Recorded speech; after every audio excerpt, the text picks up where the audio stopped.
পরিচয় এটা আমার চাচতো ভাই, ঢাকা একটা বড় রেস্টুরেন্টে বাবুর্চির কাজ করে। আসসালামু আলাইকুম। ওয়ালাইকুম সালাম। বন্ধু, এই হোটেল আর কত লস দেওয়া যায় ক? লস দিতে দিতে আমি একদম শেষ হয়ে গেছি। আর তোর হাতের রান্নাও কাস্টমার আগের মতো খায় না। আমি সিদ্ধান্ত নিছি আমার এই হোটেলের রান্নার দায়িত্বটা আমি আমার এই চাচতো ভাইরই দিই। তাহলে তুই বন্ধু আপাতত কয়েকদিন বাসায় থাক, তোর আর এই হোটেলে আসার দরকার নাই। ব্যবসা বাণিজ্য ভালো হইলে তোরে আবার আমি ডাক দিব না। কি রে বন্ধু, এটা তুই কোনো কথা কইলি? 2টা বছর আগের কথা মনে কর। বন্ধু, আমি আমার চাকরিটা ছাইরে দিছি। এখন চিন্তা করছি আমি একটা ব্যবসা বাণিজ্য করবো, একটা হোটেল দিব। এখন তুই যেহেতু এই হোটেলের বাবুর্চি, তুই এই চাকরিটা ছাইরে দে। এখন ছাইরে দিয়ে দুই বন্ধু মিলে নতুন হোটেলটা চালাই। তুই কি কোনো হোটেল দেখছ? দোস্ত, দেখছি। বন্ধু আচ্ছা, তুই কোনো চিন্তা করিস না, আমি যেহেতু বাবুর্চি তাইলে কয়েক মাসের মধ্যে আঙ্গ হোটেল উঠে যাইব। আর তুই কোনো চিন্তা করিস না, তুই আমার পার্টনার হিসেবেই থাকবি। তুই যা পারিস দিস, বাদ বাকি আমি দিয়া চালাই দিব।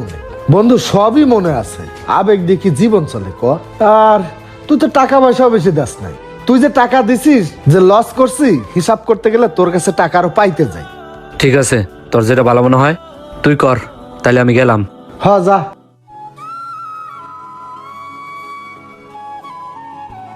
আমির ভাই, তুমি চলো, তোমার কিচেনটা একটু বোঝা।